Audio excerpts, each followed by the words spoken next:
My uncle paid me a surprise visit this new year. I was in the kitchen washing dishes because my wife had just finished cooking when he knocked. I noticed his mood changed when I returned to the kitchen to resume my duties. I didn't say anything. My wife served him, and I brought him a chilled beer from the fridge. His mood changed again, and he smiled happily. After eating, I took the plates inside out and washed them. When I came back to the sitting room, he was frowning again. Then my wife said she needed to quickly drive out to attend to her clients and reminded me not to forget to bring in the clothes I had washed in case it rained. As soon as I walked in with the clothes, my uncle screamed. I dropped the clothes in shock. Uncle, what is it? I never thought I'd see the day my brother's son would become a woman in his own house.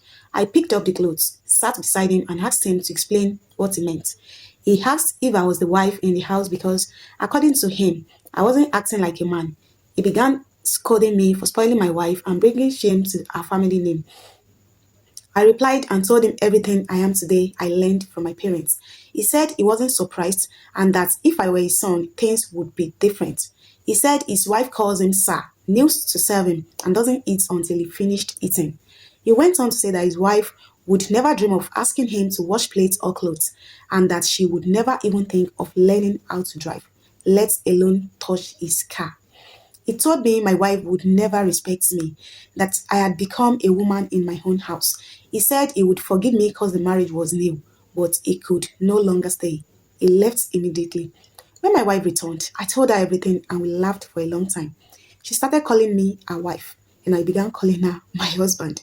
Yesterday, my wife suggested that we visit my uncle since we wouldn't be able to see him once we resume work because of our busy schedule. We decided to pay him a surprise visit. When we got to his compound, we heard loud noises coming from the inside. Things were breaking and people were screaming. It was terrifying. I was concerned and asked the people sitting outside why they were so calm, despite the chaos coming from inside the compound. They looked at me and laughed.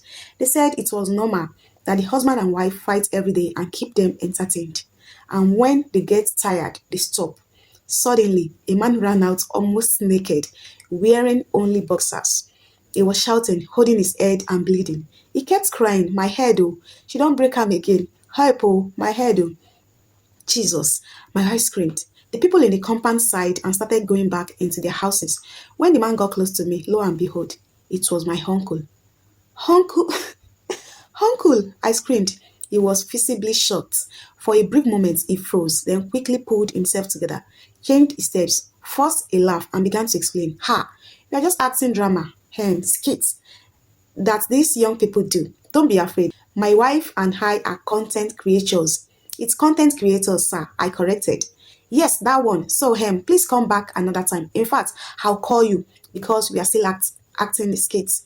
If them burn you well, come outside. I'll break your head again. Hanima. It was his wife shouting from the house. He laughed painfully. This my wife, Sha. She can act, and she won't stop acting like this until we finish. My wife and I looked around the camera since it was supposedly content, but only the amused neighbors were there. Oyana, bye here. He laughed sheepishly, refusing to move an inch as he watched us walk out of the compound. People are going through a lot and they'll pretend as if everything is okay. Imagine this kind of thing now. Guys, what do you think about this story in the comment section? And please don't forget to follow me for more interesting stories. Thank you.